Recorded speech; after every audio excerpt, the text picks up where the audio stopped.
नमस्कार। स्वागत है आपका अपने YouTube channel APS study hub पर। पिछली क्लास में अपने चर्चा की थी भारत के राज्य और राजधानियों के बारे में। आज अपने चर्चा करेंगे दूसरे नए टॉपिक के साथ। टॉपिक का नाम है भारत के भौतिक प्रदेश।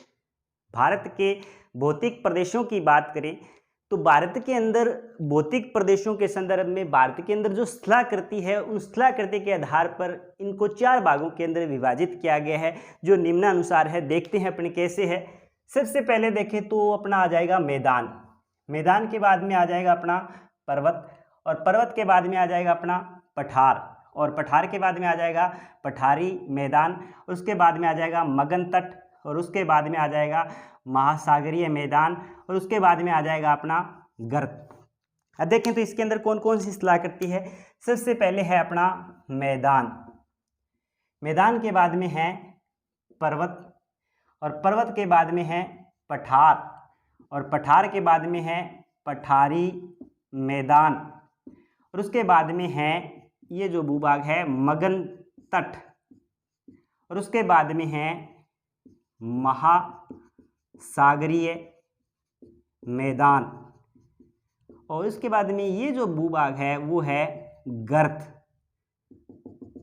ये अपना महासागरीय मैदान आ गया, महासागर आ गया, इसके अंदर ये महासागरीय मैदान आ गया, और ये अपना जो भूभाग है वो आ गया गर्त।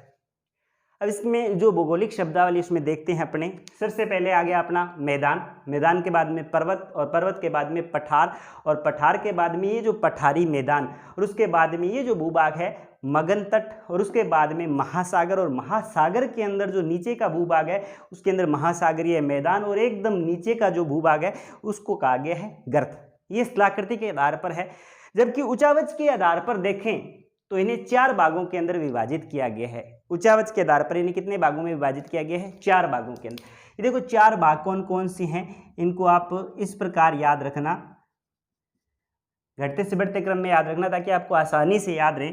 सबसे पहले आपको याद रखना है मैदान, मैदान के बाद में आपको याद रखना है पठार, और पठार के बाद में याद रखना है पहाड़ियाँ, और पहाड़ियों के बाद में आपको याद रखना है पर्वत। ये 4 नाम है, घटते से बढ़ते क्रम में याद रखने हैं आपको। ऊंचावच के आधार पर इन 4 भागों के अंदर विभाजित किया गया, जिनमें सबसे पहला है मैदान, मैदान के बाद में पठार, पठार के बाद में पहाड़ियाँ, और पहाड़ियों के बाद में पर्वत। ऊंचावच के अंदर देखें तो इनको ऊंचाई के आधार पर व्यवस्थित किया गया। देखो सबसे कम ऊंचाई की बात करें, यानी जिसकी ऊंचाई है 300 मीटर। कितनी? 300 मीटर। 300 मीटर की ऊंचाई पर स्थित जो भूभाग है उसे क्या नाम दिया गया है? मैदान नाम दिया गया है। क्या नाम दिया गया है? मैदान। अब 300 के बाद में 600 से 900 मीटर की ऊंचाई तक, 600 से 900 मीटर की ऊंचाई तक का जो भूभाग है उसे क्या नाम दिया गया है? पठार नाम दिया गया है। क्या नाम दिया गया है? पठार नाम दिया गया है।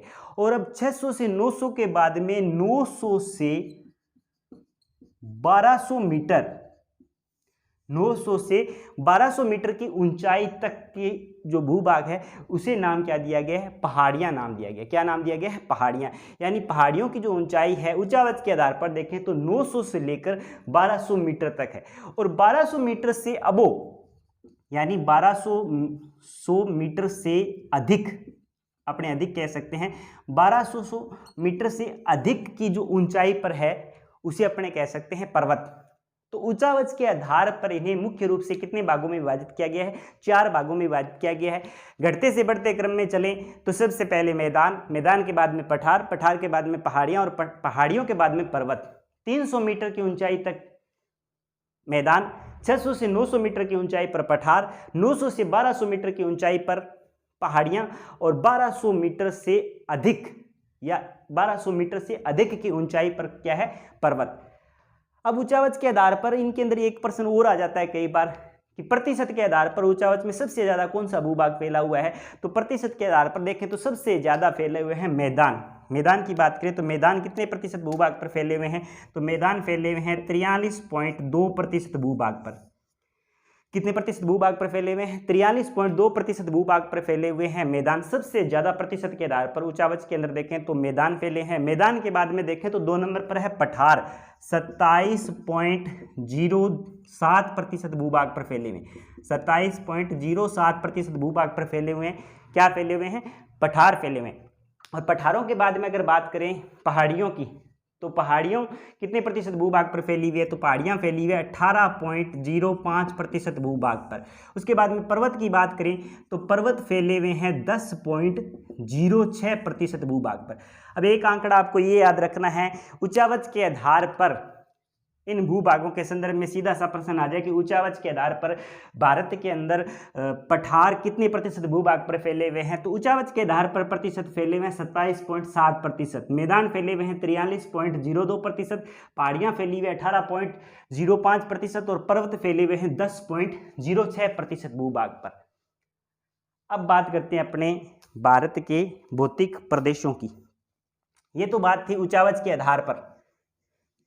भारत के भौतिक प्रदेशों की बात करें तो राजपत्र के अंदर भारत के भौतिक प्रदेशों की संख्या बताई गई है 4। राजपत्र के अंदर भारत के भौतिक प्रदेशों की संख्या बताई गई है 4। और शिवनाथ चटर्जी के अनुसार भी भौतिक प्रदेशों की जो संख्या है वो भी कितनी बताई गई है? 4। अब इनके अंदर एक 5वां भौतिक प्रदेश जोड़ा गया था, 5वां अंतिम भौतिक प्रदेश जोड़ा गया था द्वीप समूह। कौन सा जोड़ा गया था? द्वीप समूह। कुल मिलाकर संख्या कितनी हो गई? 5। जबकि एनसीईआरटी की बात करें तो एनसीईआरटी के अंदर एक और भौतिक प्रदेश दे रखा है, जो छठा भौतिक प्रदेश है वो है थार का मरुस्थल। अपने इस टॉपिक के अंदर भारत के भौतिक प्रदेशों की संख्या 4 पढ़ेंगे, जो चौथा है उसके अंदर 5वां कंबाइंड आ जाएगा, जैसे कि 5वां और चौथा दोनों को एक साथ पढ़ेंगे। तटीय मैदान और द्वीप समूह ये अपना चौथे के अंदर आएगा। और बात करें छठे की, थार के मरुस्थल की, तो थार का मरुस्थल अपने राजस्थान के भौतिक प्रदेश अपने जिसमें पढ़ रहे हैं, विकास सर करवा रहे हैं राजस्थान के भौतिक प्रदेश, तो इसके अंदर आपको थार का मरुस्थल करवा दिया गया है विस्तार से। तो थार का मरुस्थल है उसके अंदर आ जाएगा। तो मुख्य रूप से अपने जो भौतिक प्रदेशों की संख्या है वो कितनी है? 5। मैप के माध्यम से देखते हैं अपने।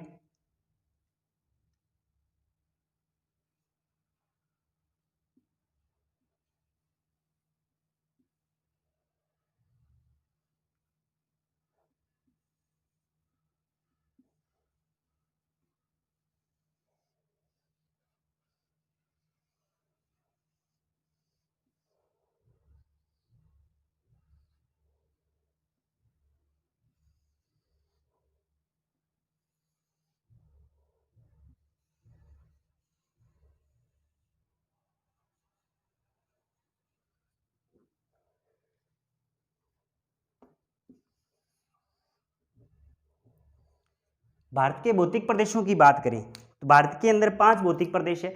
5 भौतिक प्रदेशों में सबसे पहला जो भौतिक प्रदेश है वो उत्तर और पूर्व में फैला हुआ हिमालय। देखिए तो भारत के अंदर ये उत्तर है और ये पूर्व है। उत्तर और पूर्व में फैला हुआ पहला अपना जो है वो है उत्तरी पूर्वी हिमालय प्रदेश। ये अपना पहला भौतिक प्रदेश हो गया। उसके बाद में दूसरा भौतिक प्रदेश है, दूसरा है उत्तर भारत का विशाल मैदान। उत्तर भारत का विशाल मैदान दूसरा भौतिक प्रदेश हो गया। उसके बाद में तीसरे भौतिक प्रदेश की बात करें तो दक्षिण के अंदर और पूर्व में फैला हुआ दक्षिणी पूर्वी प्रायद्वीपीय पठारी प्रदेश। दक्षिणी प्रायद्वीपीय पठारी प्रदेश, सीधा ही अपने पठारी प्रदेश भी कह सकते हैं, दक्षिणी प्रायद्वीपीय पठारी प्रदेश भी कह सकते हैं। प्रायद्वीपीय तो आपको पहले मैं बता चुका हूं कि प्रायद्वीपीय किसे कहा गया था? 3 ओर से पानी से घिरा हुआ था, इसलिए इसे प्रायद्वीपीय कहा गया था। इस साइड के अंदर देखें तो बंगाल की खाड़ी, यहाँ देखें तो अरब सागर और यहाँ देखें तो हिंद महासागर। तो दक्षिणी प्रायद्वीपीय पठारी प्रदेश आ गया अपना तीसरा भौतिक प्रदेश। उसके बाद में चौथा भौतिक प्रदेश हो गया अपना तटीय मैदान। ये जो भूभाग बच गया है तटीय मैदान। और पांचवा है वो है अपने द्वीप, जैसे कि यहाँ पर है अंडमान निकोबार द्वीप समूह है, अंडमान निकोबार द्वीप समूह। यहाँ देखें तो अपने हैं लक्षद्वीप, लक्षद्वीप। द्वीप, यानी भारत के जितने भी द्वीप है वो अपने इसी के अंदर पड़ेंगे, पांचवें के अंदर। पांचवा है द्वीप समूह है, और चौथा है तटीय मैदान, तीसरा है प्रायद्वीपीय, दक्षिणी प्रायद्वीपीय पठारी प्रदेश, दूसरा है उत्तर भारत के विशाल मैदान, और सबसे पहला भौतिक प्रदेश है उत्तरी पूर्वी हिमालय पर्वत श्रृंखला। ये 5 भौतिक प्रदेश है जो अपने इस टॉपिक के अंदर पढ़ेंगे। सबसे पहले अपने चर्चा करते हैं उत्तरी पूर्वी हिमालय पर्वत श्रृंखला।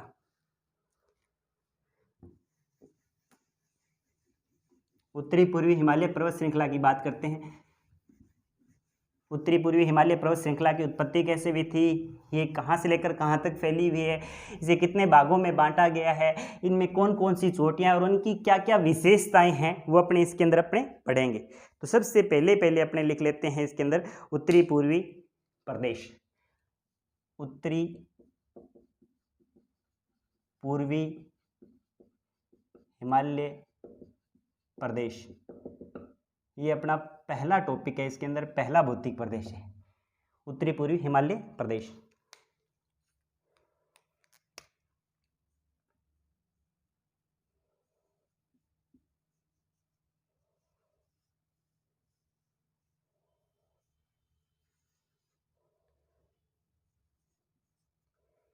अब उत्तरी पूर्वी हिमालय प्रदेश की बात करें, देखो ये भारत के अंदर, भारत के मैप के अंदर देखें तो ये अपनी दिशा कौन सी है, उत्तर दिशा है, और ये अगर बात करें दिशा तो कौन सी है, पूर्व दिशा है। उत्तर और पूर्व में फैली हुई हिमालय पर्वत श्रृंखला को ही नाम दिया गया है उत्तरी पूर्वी पर्वतीय प्रदेश। क्या नाम दिया गया है, उत्तरी पूर्वी पर्वतीय प्रदेश। भारत में उत्तर और पूर्व में फैली होने के कारण ही इसे उत्तरी पूर्वी पर्वतीय प्रदेश की संज्ञा दी गई है। यह प्रदेश सिंधु नदी से लेकर ब्रह्मा नदी तक, ब्रह्मपुत्र नदी तक फैला हुआ है। यह जो प्रदेश है सिंधु नदी के मोड़ से लेकर ब्रह्मपुत्र नदी के मोड़ तक विस्तृत है। अब बात कर लेते हैं इसकी उत्पत्ति की, कि इसकी उत्पत्ति कैसे हुई थी। उत्पत्ति की बात करें तो इसके अंदर एक भूगोलवेत्ता है जिनका नाम है हैरी हेस। हैरी हेस ने एक सिद्धांत दिया था। सिद्धांत कौन सा दिया था, प्लेट विवर्तनिका सिद्धांत।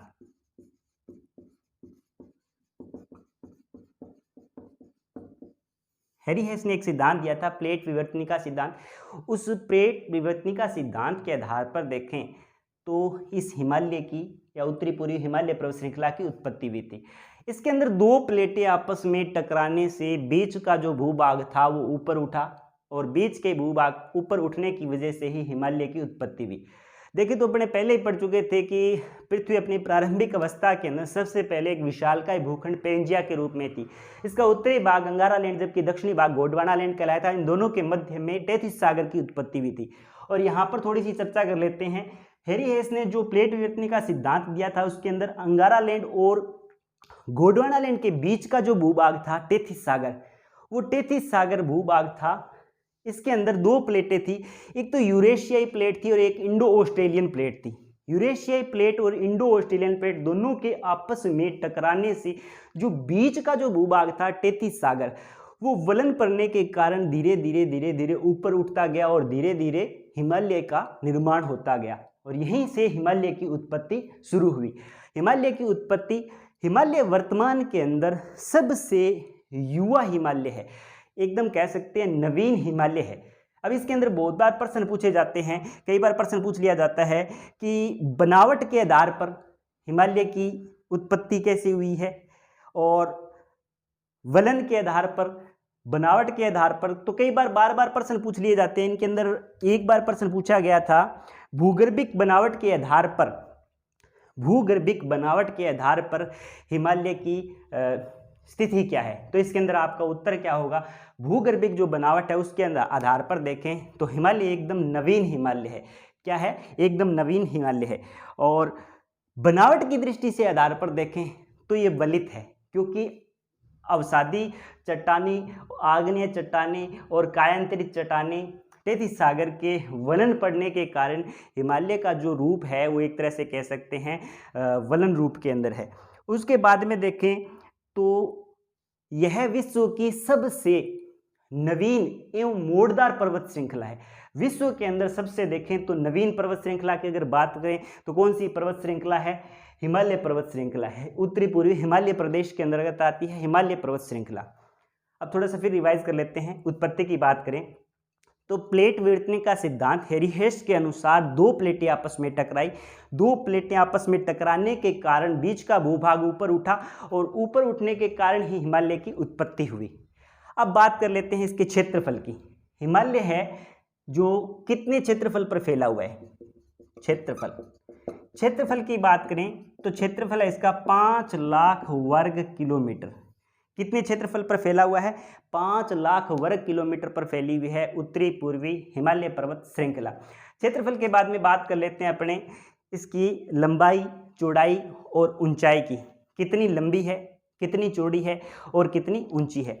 लंबाई की बात करें तो ये जो लेंथ है उत्तर से लेकर पूर्व तक, ये जो लेंथ है इस लेंथ के अंदर देखें तो कितनी लंबी है? तो लंबाई है इसकी 2500 किलोमीटर। लंबाई कितनी है? 2500 किलोमीटर। और अगर बात करें चौड़ाई की, तो चौड़ाई कितनी है? चौड़ाई इसकी देखें तो 150 मीटर से लेकर 400 मीटर। चौड़ाई की बात करें तो चौड़ाई कितनी है? चौड़ाई 150 मीटर से 400 मीटर। और बात करें लंबाई की तो लंबाई कितनी है? 2500 किलोमीटर।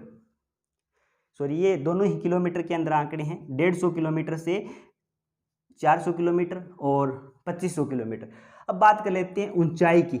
ऊंचाई कितनी है? तो इसकी ऊंचाई है, औसत ऊंचाई की बात करें तो 6000। कई किताबों में आंकड़ा आपका 6100 मीटर भी मिल जाएगा, तो आपको 6000 आंकड़ा याद रखना है। औसत ऊंचाई हिमालय पर्वत श्रृंखला की औसत ऊंचाई कितनी है? 6000 मीटर। तो इसके अंदर 3 आंकड़े आ गए आपके पास। एक आ गया लंबाई का, हिमालय पर्वत श्रृंखला लंबी कितनी है? तो 2500 किलोमीटर। चौड़ी कितनी है? तो 150 किलोमीटर से लेकर 400 किलोमीटर तक। और ऊंचाई की बात करें तो ऊंची कितनी है? 6000 मीटर या फिर 6100 मीटर। बात करते हैं अपने इसके आकार की। हिमालय पर्वत श्रृंखला है उसका आकार कैसा है? तो हिमालय पर्वत श्रृंखला है वो किस प्रकार फैली हुई है? तो ये अपने देख सकते हैं कि एक तलवार की भांति फैली हुई है। किस प्रकार फैली हुई है? तलवार की भांति। तो आकार के ऊपर प्रश्न आ जाए ना कि हिमालय पर्वत श्रृंखला का आकार कैसा है, तो आपका उत्तर क्या होगा? तलवार की आकृति। तलवार की आकृति के समान फैली हुई है। तलवार की आकृति के समान फैली हुई है कौन सी? हिमालय पर्वत श्रृंखला। उसके बाद में बात करते हैं अपने विशेषताओं की। अब हिमालय पर्वत श्रृंखला की विशेषताएं क्या है? हिमालय पर्वत श्रृंखला हमारे लिए महत्वपूर्ण क्यों है? सबसे पहली विशेषता तो हिमालय पर्वत श्रृंखला की ये कि ये सामरिक दृष्टि से भारत के लिए बहुत ही महत्वपूर्ण काम करती है। सामरिक का मतलब ये होता है कि युद्ध के क्षेत्र की अगर देखें तो इन दुर्गम पहाड़ियों से कोई भी विरोधी देश अपने ऊपर जल्दी से आक्रमण नहीं कर सकता। जैसे कि चीन और पाकिस्तान, ये दो अपने इनेमी हैं, दोनों ही दुश्मनी देश है, और ये जल्दी से अपने ऊपर आक्रमण नहीं कर सकते क्योंकि हिमालय पर्वत श्रेणियों के अंदर दुर्गम चोटियां, उन चोटियों के ऊपर चढ़कर आकर आक्रमण करना आसान नहीं है। तो ये होता है सामरिक महत्व। बहुत बार प्रश्न पूछा गया कि सामरिक महत्व की दृष्टि से भारत का कौन सा भौतिक प्रदेश है वो सबसे महत्वपूर्ण है? तो अपना पहला भौतिक प्रदेश है उत्तरी पूर्वी हिमालय पर्वत श्रृंखला सामरिक दृष्टि से। और भी बहुत सारी विशेषताएं हैं। खनिज संपदा है वो हिमालय पर्वत श्रृंखला के अंदर भरपूर मात्रा के अंदर पाई जाती है। वन संपदा, खनिज संपदा, बिजली का उत्पादन भी किया जा रहा है। भारत की सबसे ज़्यादा जो नदियां हैं उनका उद्गम भी एक तरह से देखें तो हिमालय पर्वत श्रृंखला से हो रहा है। तो एक तरह से अपने देखें तो हिमालय पर्वत श्रृंखला है वो बहुत ही महत्वपूर्ण योगदान देती है अपना विशेषताओं की दृष्टि से देखें तो। अब देखें तो हिमालय पर्वत श्रृंखला उत्तरी पूर्वी हिमालय का मूल रूप से विस्तार कहां से लेकर कहां तक है? तो मूल रूप से अगर विस्तार देखें तो इसमें आपको 2 पर्वत याद रखने हैं। सबसे पहला पर्वत आपको याद रखना है हिमालय पर्वत श्रृंखला के अंदर जम्मू कश्मीर के अंदर पर्वत का नाम है नंगा देवी। सबसे पहला पर्वत कौन सा है? नंगा देवी। वैसे आपको मैं थोड़ी सी छोटी ट्रिक बता दूं, न से नंगा देवी और न से नामचा बरवा। नंगा देवी से लेकर नामचा बरवा पर्वत तक हिमालय पर्वत श्रृंखला का क्या है? विस्तार। और वैसे नदियों के संदर्भ में पूछ ले तो सिंधु नदी के मोड़ से लेकर ब्रह्मपुत्र नदी के मोड़ तक फैली हुई है हिमालय पर्वत श्रृंखला। तो ये सिंधु नदी मैंने पहले ही बता दी थी। सिंधु नदी से लेकर ब्रह्मपुत्र नदी तक फैली हुई है हिमालय पर्वत श्रृंखला। और अगर पर्वतों के अंदर देखें तो नए से नंगा देवी और नए से नामचा बरवा पर्वत। नंगा देवी पर्वत है वो है जम्मू कश्मीर के अंदर, और नामचा बरवा पर्वत कहां पर है? अरुणाचल प्रदेश के अंदर। नंगा देवी पर्वत से लेकर नामचा देवी पर्वत तक, नामचा बरवा पर्वत तक फैला हुआ है हिमालय पर्वत श्रृंखला। और नदी के आधार पर देखें तो सिंधु नदी से लेकर ब्रह्मपुत्र नदी के मोड़ तक फैला हुआ जो भूभाग है उसे उत्तरी पूर्वी हिमालय पर्वत श्रृंखला कहा गया है। हिमालय पर्वत श्रेणियों को 4 पर्वत श्रेणियों के अंदर विभाजित किया गया है। यानी एक तरह से देखें तो ये जो हिमालय है उसे मूल रूप से कितनी पर्वत श्रेणियों के अंदर विभाजित किया गया है? 4 पर्वत श्रेणियों के अंदर विभाजित किया गया है। 4 पर्वत श्रेणियों को अपने निम्न क्रम से पढ़ेंगे अपने अभी विस्तार से।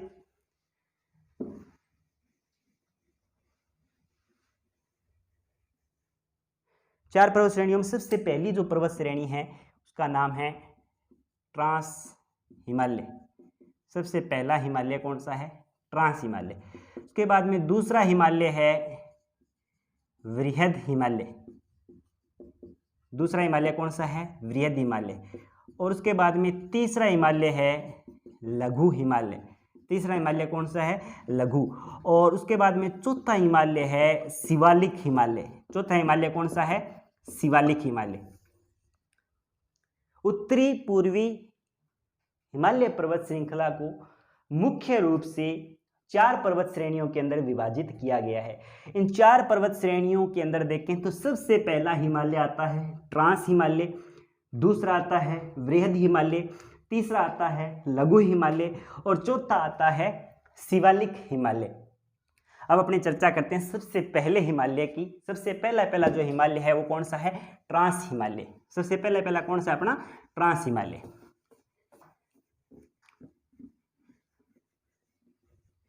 सबसे पहले हिमालय की अपने चर्चा करते हैं ट्रांस हिमालय की।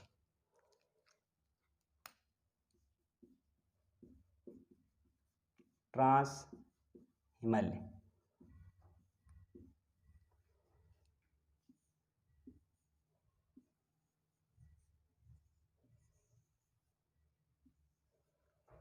देखिए, ट्रांस हिमालय को अन्य नामों से भी जाना जाता है। देखो, ट्रांस हिमालय के ऊपर कई बार सीधे से प्रश्न पूछ लिए जाते हैं कि ट्रांस हिमालय के उपनाम कौन कौन से हैं। तो सबसे पहले आपको याद रखना है कि ट्रांस हिमालय को परा हिमालय भी कहा गया है।